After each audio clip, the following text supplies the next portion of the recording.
It may be a horrible night to have a curse, but a great night to continue the second part of my quest to deeply explore every game in the Castlevania series. Picking up where we left off, we'll check out Simon Belmont's bold return to the Famicom and NES, we'll pop some batteries into the earliest handheld entries, and we'll take a journey through peak 8-bit classic Vania glory with Dracula's Curse, and venture off the beaten path into some spin-off silliness and remakes as well. No more resting on our laurels here, let's dive in.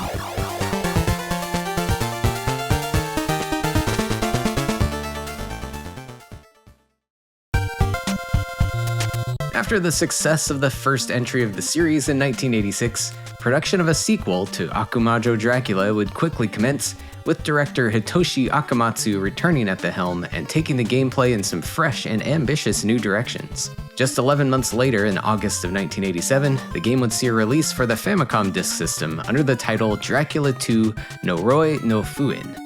North America would soon have it localized and put out in NES cartridge form in 1988, and Europe got it in 1990, both titled as Castlevania 2 Simon's Quest. The story places you in the boots of Simon Belmont once again, this time 7 years after the events of the previous game. Apparently after his last encounter with Dracula, Simon became inflicted with a slowly feebling curse, and at this point doesn't have much longer to live. And the curse can only be lifted by gathering different body parts of Dracula that were hidden across the area in various mansions. And you must then recombine them at Dracula's castle to resurrect him just long enough to take him down once more, and hopefully seal him away for good this time.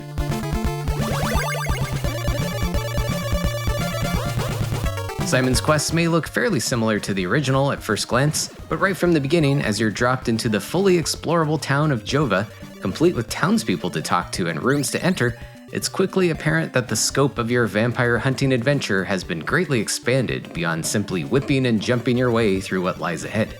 So building further upon some of the non-linear concepts introduced in Vampire Killer on the MSX, Simon's Quest is an open-world action platformer somewhat comparable at the time to the original Metroid, although Akamatsu would claim to take more design inspiration from another MSX Konami game called The Maze of Gallius, which also eventually got a Famicom port and would later gain more notoriety as the key inspiration for the La Mulana game series.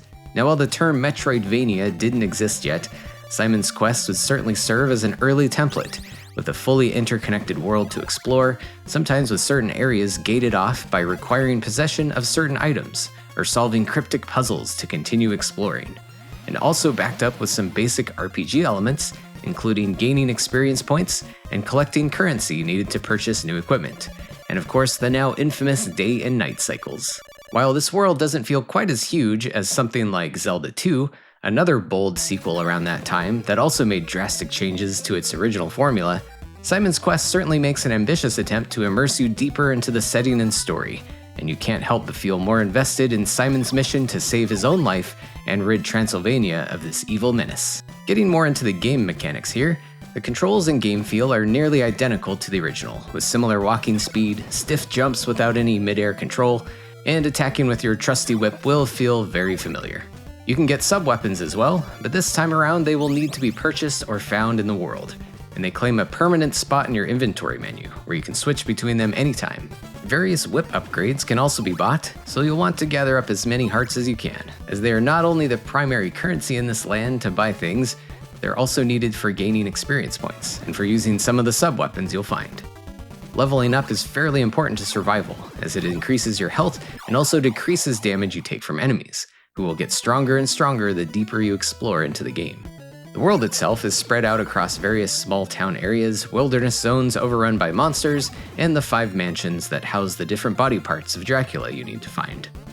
The towns are often crucial spots that not only offer refuge in their churches where you can refill your life, but also purchase items like the previously mentioned sub-weapons and whip upgrades, and acquire very important crystal orbs that will open up new paths for you in various ways. But keep in mind, once night falls, not even the towns are safe anymore. You may have to fend off a few ghouls before the sun rises once again.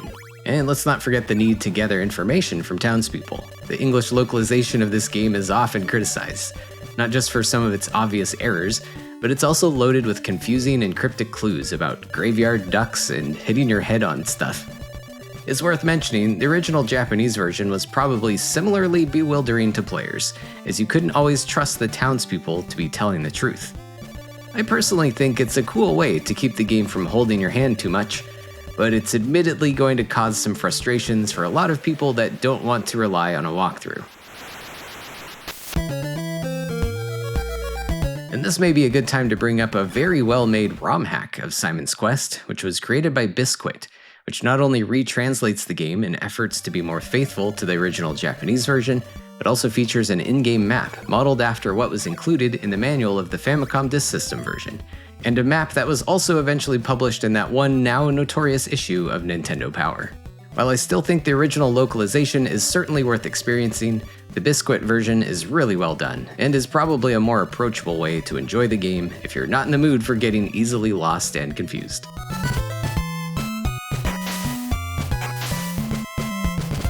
Luckily, even if you are a little lost sometimes, the world is a pleasure to explore, improving on the graphics of the original with a wide variety of locations and plenty of fiendish foes to battle with. The combat and platforming outside is probably not as punishing as what was faced in the first game, but the difficulty can certainly ramp up a bit in the evening, and inside the game's mansion areas, often full of more dangerous enemies, spikes and pits all over the place, and very devious false walls and floors. Now this is where the holy water comes in clutch.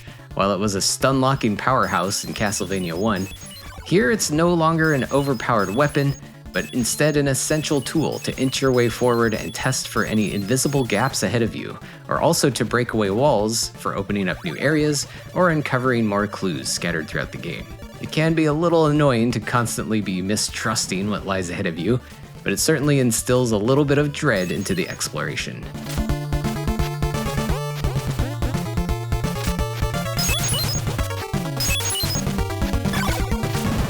The mansions are not usually super huge, but you do need to find a guy selling an oak stake, which is necessary to break open an orb containing a body part of Dracula, which in another cool twist isn't just a quest item to process, but it's something you can actually use to your advantage, like sporting Dracula's rib like a shield, or using his eyeball to reveal various secrets. Some of the mansions are also home to boss monsters, although honestly they feel like kind of a joke with how easy they are to fend off. Perhaps they were designed more like puzzles to figure out what item works best against them, but their ineptitude makes these fights feel so trivial and unimpactful compared to some of the epic battles we had in the first game.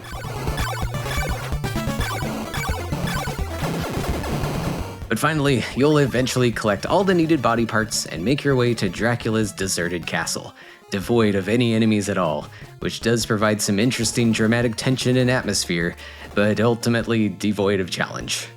Dracula is kind of a pushover as well, but to be fair, I guess he just woke up. I get it.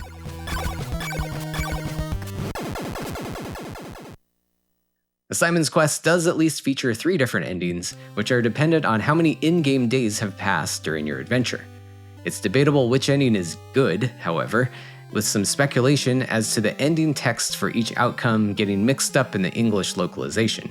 Regardless, getting the fast ending is a pretty interesting experience, one that drove me to hand draw my own map of the world and carefully formulate a route to get the most essential items in an optimal order, and relegate any experience grinding sessions to the mansion areas, where time stands still for whatever magical reason, and ultimately finish the game in the least number of days possible. Now, I know opinions on experiencing Simon's Quest are rather divisive, and it's probably not a game for everyone.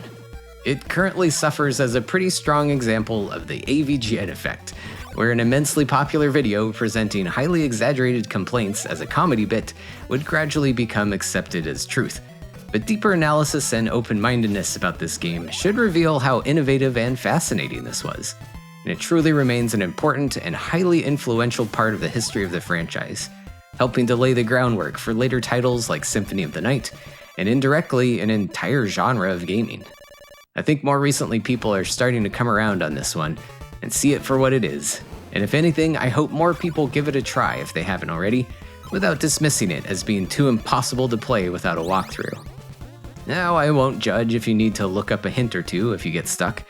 There is admittedly one puzzle solution that is very obscure, but I'll just say it can be a pretty rewarding experience if you're up for an engrossing adventure. As far as regional version differences go, the gameplay is generally unaltered across them all, but the Famicom Disk System original does feature the ability to save, while cartridge versions used a password system.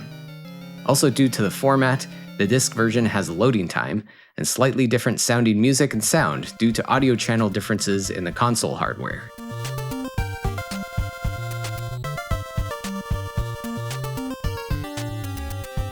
While the NES soundtrack probably hits better for me personally, the tonal differences are interesting to observe, and the soundtrack is just so good that you can't really go wrong with either one. Interestingly enough, Simon's Quest did not receive any later ports to computer platforms like we saw with Castlevania 1, but it did see re-releases in most of the same collections as the original. And at least it got a somewhat ridiculous Worlds of Power novelization. Okay, tell me then, Mr. Simon Belmont, why do you want me to help you? Why? Because you are the best Castlevania player in this dimension. Because this holy ring bestowed upon myself by none other than the beauteous Linda Entwistle guided me to you to sincerely seek your aid. Oh, and let's not forget this magnificent beast. Yes, that's right, Simon's Quest would get the liquid crystal treatment with the release of a Tiger Electronics LCD handheld and wristwatch.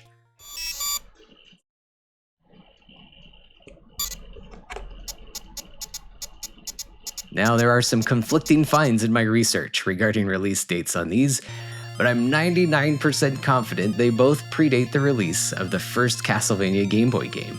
So I'm afraid to say these have the honor of being the first handheld entries in the series, released in 1989, probably.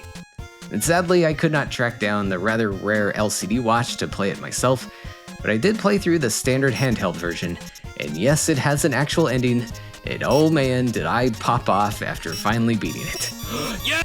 While it's a bit comical that Simon's Quest on the NES would greatly expand the choices before you with an open world, this version minimizes things down immensely to fit within the limitations of the LCD format.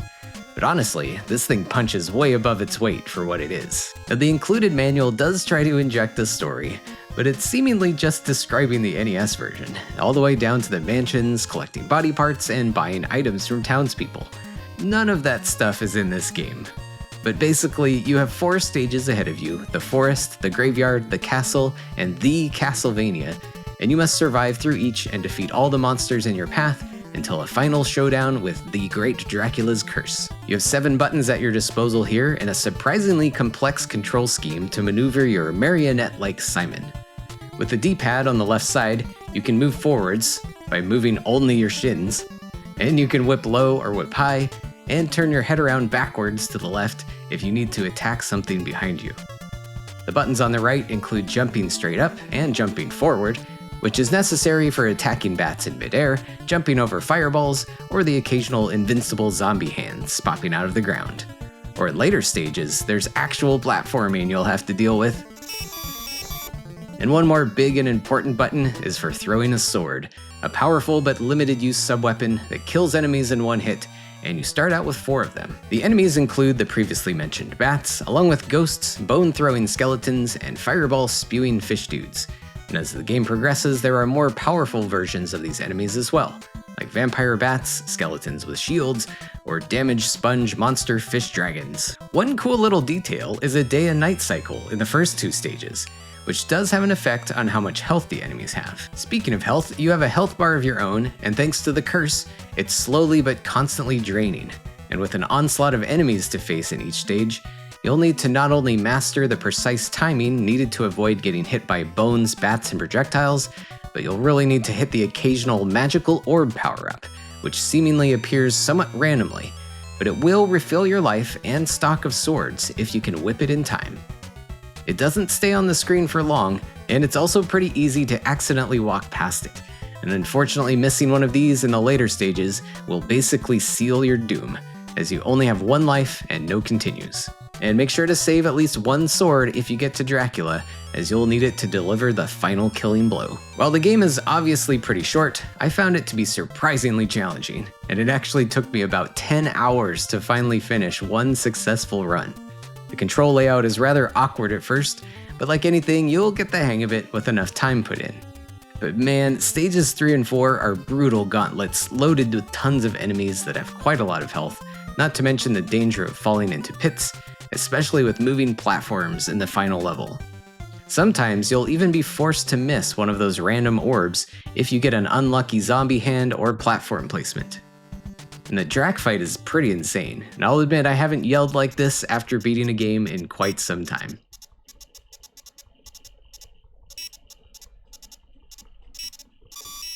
Yes! Yeah! Yeah! Yes!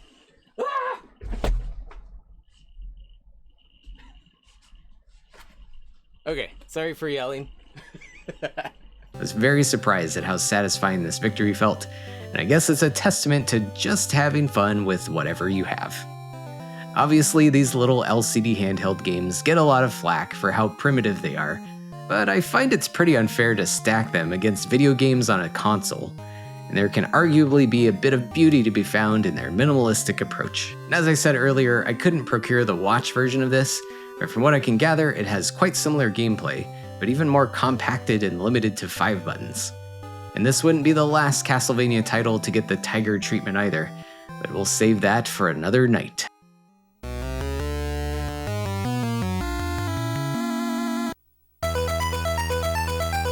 And in what might be considered the first proper handheld entry, we have another title that has also garnered divisive opinions over the years, not unlike Simon's Quest, although in this case perhaps caused from scaling the Castlevania experience down instead of expanding out.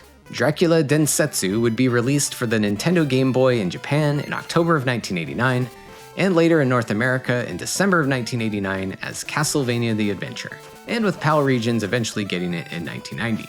Konami's development team on this also notably included Masato Maegawa, with what seems to be his first game credit in a programming role, and this is a guy who would later go on to found the development studio Treasure in the early 90s. So just remember that Gunstar Heroes could run thanks to Christopher Belmont's walk. A very slow walk, but still. And yeah, we have a different Belmont this time around, with the story taking place over 100 years before the events of the first Castlevania game. Translation of the Japanese manual reveals Dracula to be a demon-worshipping sorcerer who had built a giant castle in Transylvania, summoning monsters and dark rituals, and trying to become an immortal demon king. Simon's forefather, Christopher Belmont, takes it upon himself to put a stop to it. Now the timeline gets a bit muddied here, as the North American box and some other marketing material implies the return of Simon, and the North American manual makes no mention of any Christopher. And there's further confusion when Castlevania 3 comes out, and more of the dates get mixed up, but we'll get into that later. Regardless, the story doesn't really get too deep in this one anyway, but it clearly established its own place in the series, and was not just intended as a handheld port or demake of one of the NES games. The gameplay uses the same foundation as Castlevania 1, with straightforward action platforming, jumping and whipping your way through 4 different linear stages, each with a boss battle, and finally leading to a fight with Dracula. And while Castlevania's control was always designed with some deliberate stiffness, it's amplified further here for the handheld environment.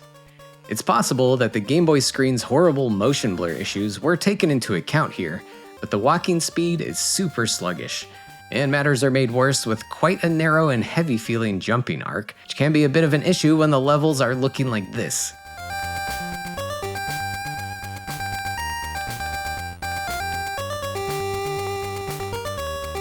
And the frequent nemesis we know as stairs have been removed here, with your vertical movement being achieved by ropes instead, and traversed at a sometimes agonizingly slow pace. And with so many tiny blocks to jump across, and eventual giant walls of spikes inching towards you, it can really lead to some frustrations. You can get used to all of this, of course, and it's still certainly playable, but in the grand scope of the series, this one can be a bit rough to revisit. Difficulty compounds a bit more with the removal of sub-weapons, so your attacks are limited to 3 levels of whip power, with the most powerful Flame Whip allowing you to shoot a fireball projectile. Don't get too attached though, one single hit will downgrade you, so any mistakes will just make things more tricky for you. Notably, this game is also lacking wall meat, but instead any hearts that you find will restore your life, rather than acting as any kind of currency. At least you can work your way through the castle with unlimited continues and the occasional extra life if you can score enough points. While the game's 4 stages might make the game look very short on paper, they actually can feel rather long and grueling, and some of the rougher sections have some harsh checkpoints.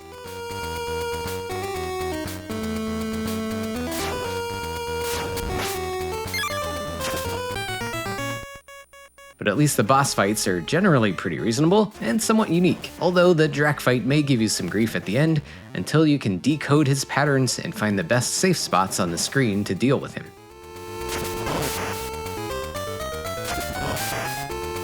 And in case all of this was too easy for you, there is indeed a second loop, which is pretty similar, but you do take more damage from enemies. So my overall feelings on this adventure are a bit torn, if I'm being honest. I do remember getting this back in the day on the original Game Boy, and it was great at the time. And reviews in gaming magazines were also pretty glowing as well. And I think this is an important entry in the series to have some context for, keeping in mind this was just the 13th Game Boy game to be released if you're looking at Japanese release dates, with the only other platformers preceding it to include Super Mario Land and the puzzle platformers Bugs Bunny Crazy Castle and Hyper Load Runner.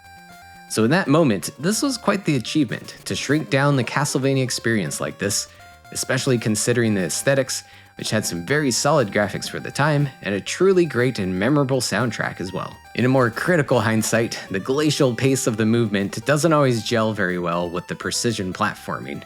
And since these days we're mostly experiencing this one on screens you can actually see clearly, it really doesn't stack up too well against the rest of the franchise, and it's not surprising that it frequently ranks amongst the least loved. I don't want to dissuade anyone from trying it, but maybe keep your expectations low. And if you do want to check it out, it also got an interesting re-release in the Konami Game Boy Collection Volume 1, with the Japanese version getting some cool Super Game Boy borders, or with the European version being Game Boy Color compatible. And it also got an eShop release on the 3DS, along with an inclusion on the Castlevania Anniversary Collection.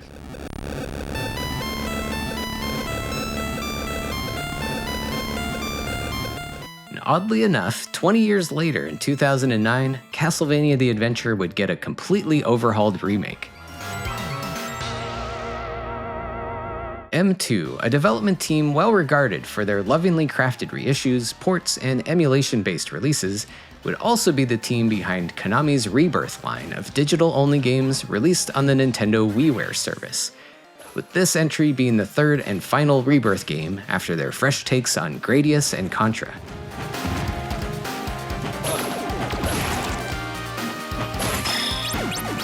Rather than simple splashes of shiny new paint on old classics, the Rebirth games instead create all new experiences presented with reverence for the original, while presenting updated aesthetics and new and original level designs. Castlevania The Adventure Rebirth follows the same storyline as before, with you in control of Christopher Belmont, but this time around you have 5 stages to get through before a final showdown with Dracula.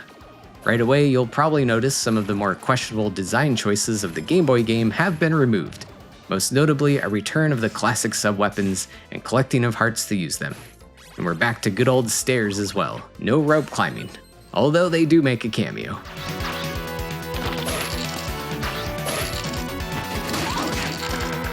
You also don't lose your whip upgrades every time you get hit, and there is still the Flame Whip power-up in play, but it instead becomes a temporary ability. Thankfully, the super sluggish movement is also gone, and here you get a generous amount of mid-air jump control. But hardcore players can also opt to turn on an unlockable classic control scheme to keep your jumping locked like the early days. Honestly, not a whole lot of elements of the Game Boy game survived at all, other than some of the more memorable enemies. And even those are brought back with some extra flavor and puts new spins on the old ideas. It's probably for the best they didn't try to limit themselves to salvaging adventure, as instead we got an enthusiastic love letter to the Classicvania era. Keeping in mind this came out well after the series was firmly planted in Metroidvania land after the 6 entries on the Game Boy Advance and Nintendo DS. And let's not forget, this was just 1 year before Lords of Shadow would get released. So if you played a lot of the original games, playing through this triggers off all sorts of fuzzy nostalgic feelings, with plenty of throwbacks and references peppered throughout, and wonderfully complemented by incredible remixes of classic themes and the return of some serious deep cuts as your backing soundtrack.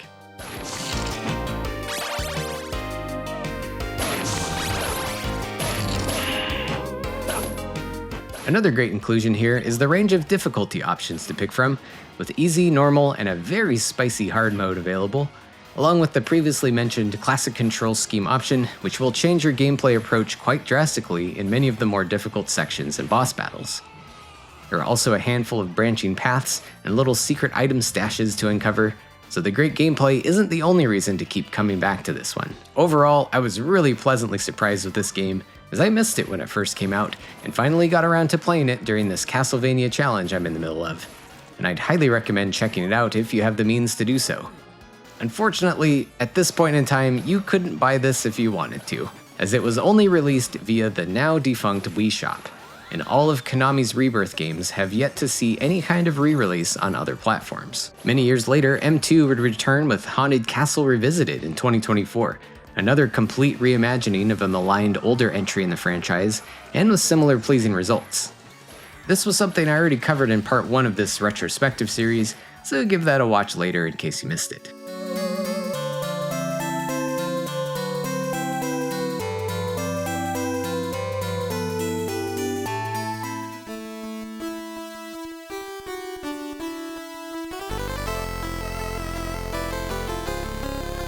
In December of 1989 would see the Famicom release of Akumajo Densetsu, also known as Castlevania III: Dracula's Curse, released in North America in September of 1990 and in Europe in 1992, with numerous regional changes we'll dig into in a bit.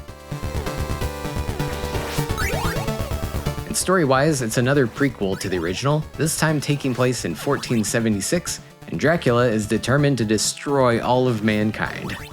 While the Belmont clan had been previously exiled out of fear thanks to their vampire hunting prowess and superhuman abilities, the townspeople eventually call on Trevor Belmont out of desperation, and your mission begins.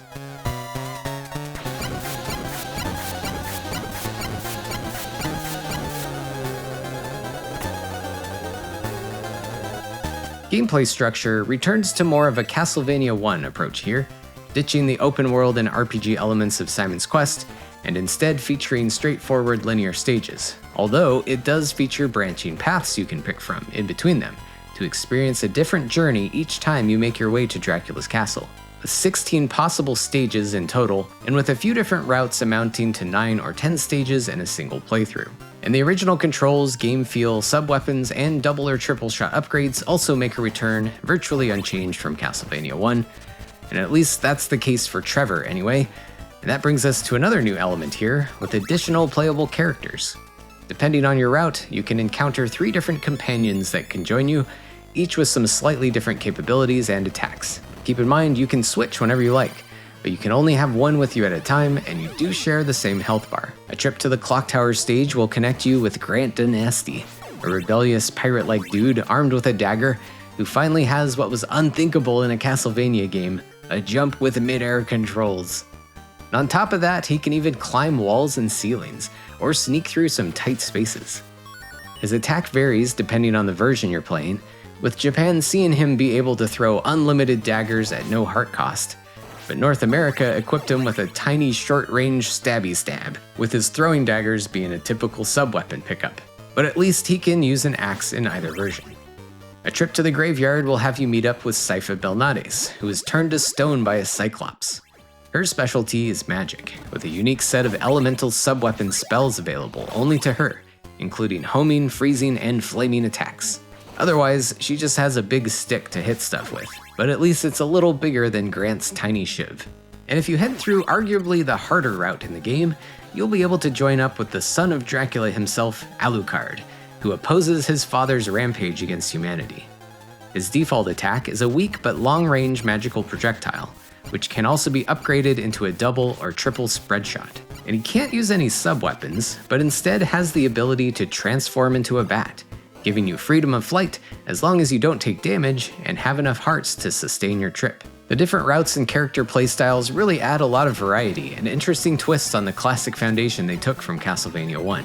This is reinforced further with some great level design, putting forward a ton of cool new action set pieces and interesting situations that can be tackled in a variety of ways depending on your party configuration. And of course, you can also opt to stick to Trevor only, as you'll never be soft-locked by who you're playing as. And while only using Trevor may prove to be a daunting challenge, the extra characters never feel overpowered either, and the game still feels well balanced when using them to adapt to the situation at hand. Some of the old classic monsters and bosses from the original make a return, but often with some kind of new twist. There are also frequently multiple bosses in a stage, although sometimes they are reused across the different routes. And the experience culminates in the most epic Dracula fight we've seen yet, a complex battle with 3 difficult phases and a rather unforgiving checkpoint if you fail. And the aesthetics of Dracula's Curse are also in top form here. This really is peak 8-bit Castlevania polish, with wonderful detailed and colorful backdrops with a wide range of atmospheres, and the game also features one of the best soundtracks on the system, with a good variety of dark, moody ambiance and absolute bangers.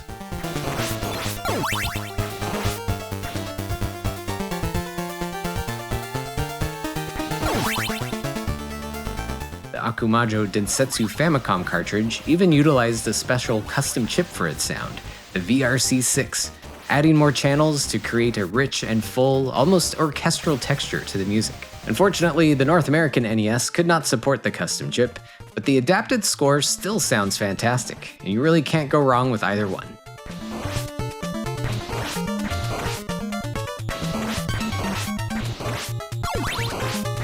I guess that can bring us to a long list of regional differences to go over. Honestly, we could spend quite a long time going over them all, but I'll try to hit on some of the main ones here.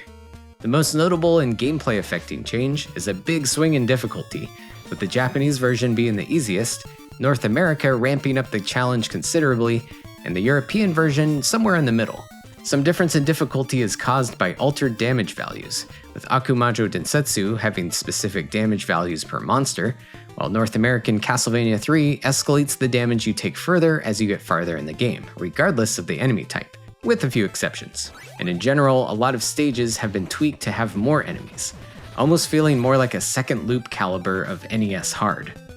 So yeah, the difficulty is pretty high, but I'm one of those sickos who prefers that, and there are still unlimited continues regardless, to let you keep trying over and over again, or there's even a secret code to get more lives to start with. And luckily, these days, the Famicom version is fairly accessible if you're looking for a much more gentle introduction to the game.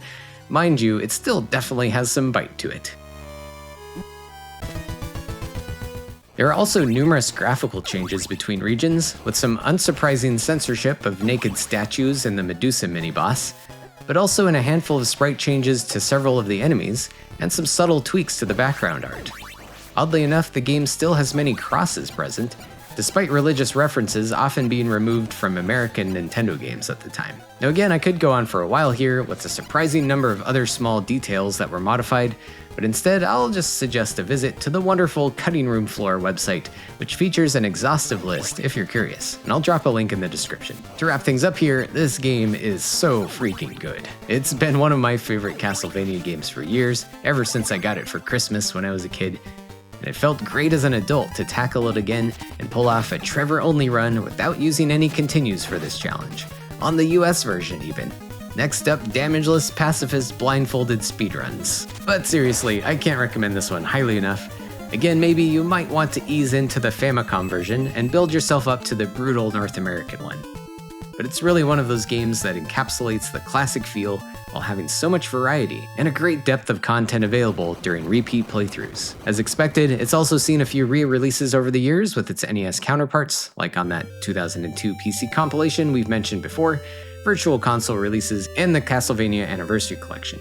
And Java jank enthusiasts can even enjoy a 2006 mobile phone version as part of Konami's Masterpiece series on the Japanese iMode service, which actually presented something quite faithful to the original. And at least it does have an exclusive easy mode, not far removed from the Famicom easy mode of Castlevania 1, with no knockback and limited damage taken from enemies.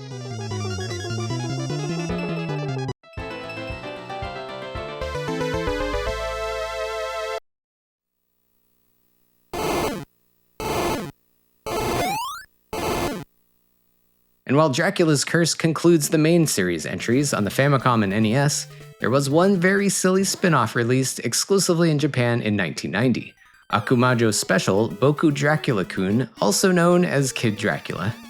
In a similar vein to Konami's Gradius spoof Parodius, Kid Dracula is a light-hearted, goofy take on Castlevania, putting you in control of a cute little Dracula-kun, son of the Count, who has awoken from his nap only to be challenged by Galamoth, a demon who would actually make several more appearances and mentions throughout the rest of the series. The game opens up with an obvious homage to Castlevania stages and hazards, but with a more cartoony feel to the tile sets and sprites, and a whimsical remix of the song Beginnings from Castlevania 3.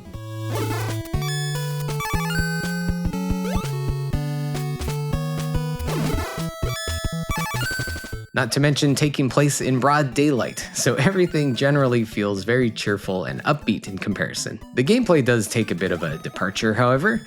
It's still a linear action platformer, but Kid Dracula utilizes fireballs for his main form of attack, and also has a bit of a Mega Buster-like charge-up shot that does more damage and also causes fallen enemies to drop coins, which can be used in a variety of little mini-games in between stages.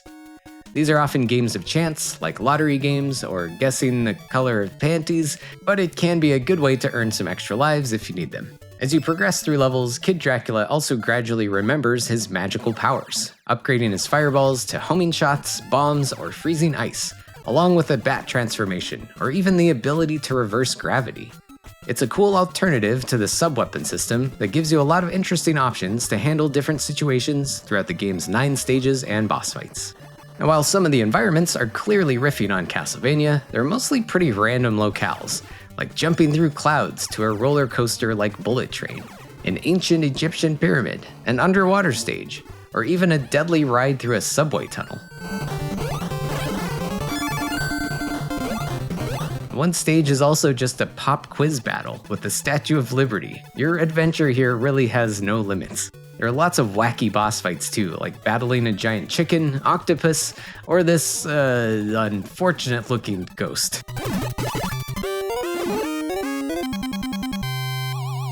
And despite the game's silly appearance, it still certainly shows its fangs in the challenge department sometimes, with some big spikes in difficulty in sections like this brutal auto-scrolling space elevator, or a lengthy robot factory stage at the end of the game, loaded with mini-bosses and deadly hazards. Luckily, Kid Dracula has more control over his jumps than the Belmonts, but the game still has a somewhat methodical and deliberate pace to its platforming. Overall, it's probably an easier game than Castlevania 1 or 3, especially if you consider the abundance of opportunities to build up a supply of extra lives from the minigames. But it's a nice and fun, lighthearted time and worth a try for sure.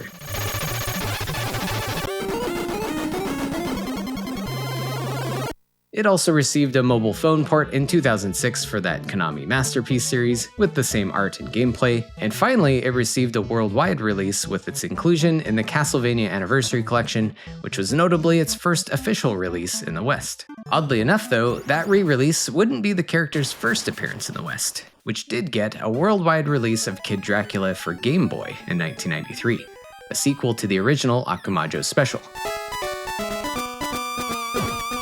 The gameplay is quite similar to the Famicom game in its controls and linear structure, even down to some interstitial mini-games and his relearning of magic abilities, so this is often confused as a direct port. But it does have some all-new stages and even a few new spells and tricks up Kid Dracula's sleeve this time around. I'm still reeling from Umbrella Lugosi. Now the plot here has Galamoth returning yet again, but this time we even get some cute little cutscenes as we go along, and Death is now helping out as a trusty advisor as we embark on another spoof-filled adventure. Some things will feel very familiar, with some reimagining and reworking of levels and bosses from the Famicom game, but it's still novel enough to make this one feel like its own experience. And in some ways, this is even better than the original, despite being scaled down to a handheld format. And it's clear Konami put a lot of polish and care into this follow-up. Some of my favorite moments include a battle with a Jason Voorhees lookalike, or maybe it's perhaps a riff on Rick from Splatterhouse, since he's got that shotgun too.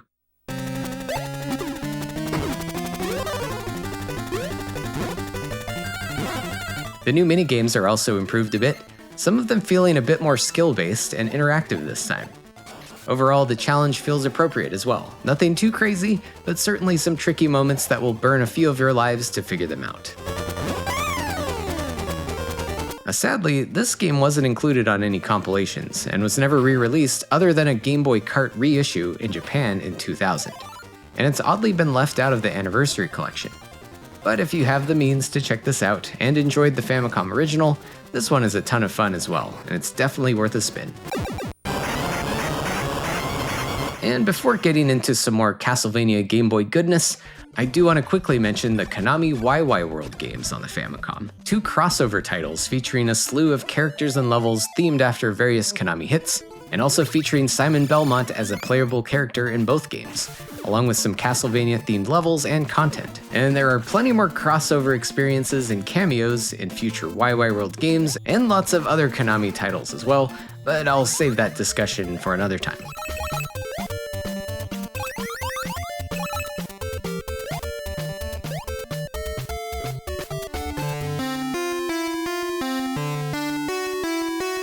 But heading back to the main series here, next up is Castlevania 2: Belmont's Revenge, a direct sequel to Castlevania the Adventure, and was released on the Game Boy in Japan and North America in 1991, and Europe in 1992.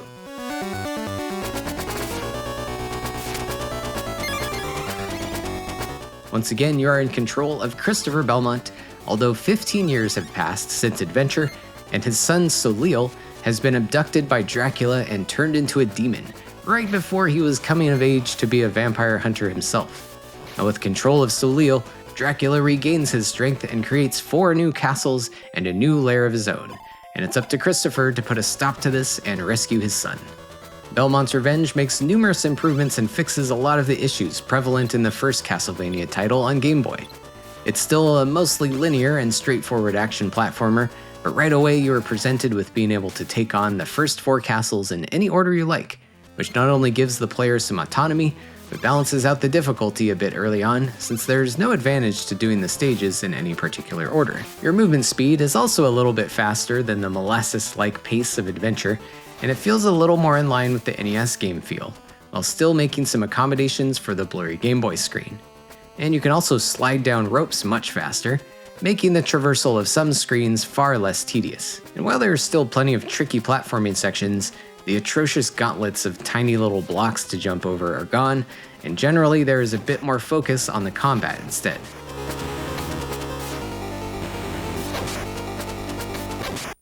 Luckily, some sub-weapons have returned to compensate in a limited capacity, with Holy Water and axes available in the North American version, and Holy Water and a boomerang cross in the others.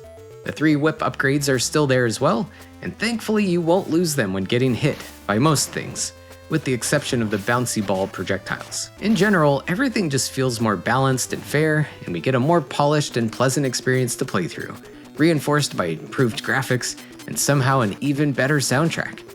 Honestly, this is one of the best Game Boy game soundtracks, period, and it really pushes the hardware to new heights.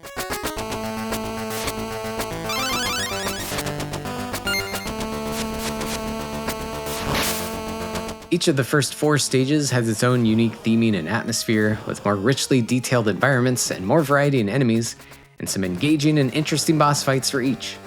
There is a considerable difficulty spike in Dracula's lair and the climactic boss battles, which contrast a bit starkly with the more forgiving first half of the game. The final Drac fight is especially rough, requiring some serious trial and error and pattern recognition to find any success.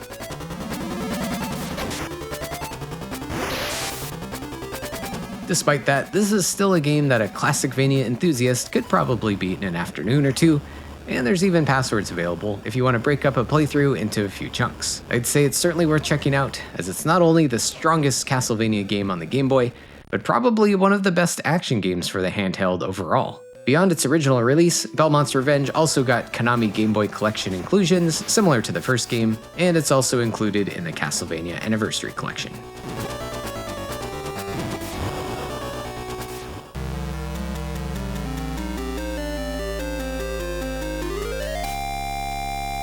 And finally, we've got one more OG Game Boy title here, and it's kind of a notorious one. Released much later in the handheld's history, with releases in 1997 in Japan, and 1998 in North America and Europe. It's Castlevania Legends, developed by Konami's subsidiary KCE Nagoya.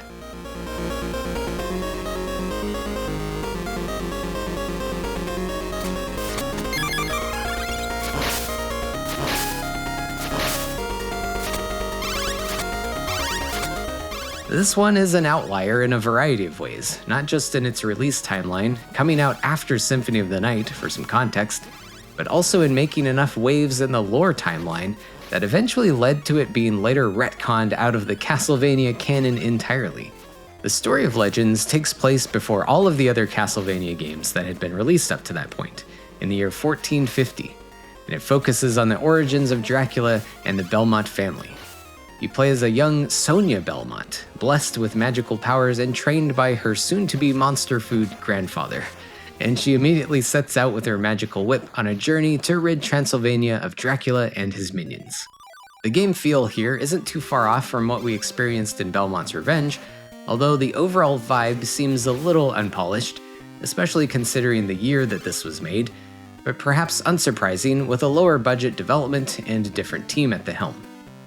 Other than some slight downgrades in graphics and music quality, there are a few gameplay twists to spice things up a bit, perhaps in attempts to bridge the gap between the Classicvania formula and the search action gameplay of Symphony of the Night. The sub-weapon system has been tweaked considerably, where this time around, clearing a stage and defeating a boss will teach you a new soul weapon ability, kinda like learning new spells in Kid Dracula. Now these do use hearts to consume, and you can switch to different soul weapons whenever you like. The different abilities do things like freeze everything on the screen, restore some of your life, fire off large wave-like projectiles, or simply just clear the screen of enemies entirely. Now, I didn't find these as fun to use as the classic sub-weapons, but they do introduce some useful strategies for dealing with certain problems. On top of this, you also have a special burning mode that you can trigger once per life or per level, which makes you temporarily invincible, and you can just stroll your way through a difficult section. I didn't really find this to be very fun to use either, as I felt it made some things a bit too easy. But at least it's an option available for those seeking a more casual and relaxing playthrough. And the old sub-weapons are sort of here, by the way, with items like the cross, axe, holy water, and so on being hidden collectible items to track down. The game's stages are in a linear order, but there are some sections of stages that branch off, and encourage some extra exploration if you want to track down all of these items, which do absolutely nothing to affect the gameplay. But you do need to find them all if you want to unlock an extra area and eventually see the best ending. Hunting these down does add a little extra depth to the game, but I won't deny my disappointment in not being able to do anything with the sub-weapons at all. So I hadn't played this game before taking it on for this video series, and despite its very mixed reviews and rocky reputation, I still thought it was a pretty solid game for the hardware, and it certainly at least dared to try a few new things. And Sonia seems like a pretty cool character, honestly. They even tried to bring her back for a Dreamcast Castlevania game that was ultimately cancelled. But I can certainly see why she complicates things timeline-wise, especially with an implied relationship with Alucard, and spoiler alert, the good ending reveals that she gives birth to a child soon after defeating Dracula. It doesn't outright name which Belmont that baby is, and the devs never confirmed anything. But regardless if it's Christopher, Trevor, or Simon, then that means Alucard might be their dad, making Dracula their grandpa. So yeah, I get why Koji Igarashi disregarded the storyline here, and eventually declared it as non-canon after the release of Lament of Innocence on the PS2. In the end, I think as long as you don't directly compare this against the later titles, and instead lump it in with the other original Game Boy games, I think you can still have a fine time with this one. It did get snubbed from inclusion in the Castlevania Anniversary Collection, but oddly enough got re-released on the Nintendo Switch Online service if you're looking to play it on a modern platform. And that brings us to the end of part 2 of this Castlevania retrospective, and next time we'll dive into the 16-bit entries in the series, along with embarking into the groundbreaking Symphony of the Night and its many incarnations. Now, if you're waiting in the meantime, feel free to come by my Twitch channel if you want to see me work through the rest of the Castlevania Challenge live, or I'm also uploading some of my finished runs to my other gameplay archive channel, Burst Cache, if you want to check them out. Now, thanks so much for watching, and we'll catch you next time.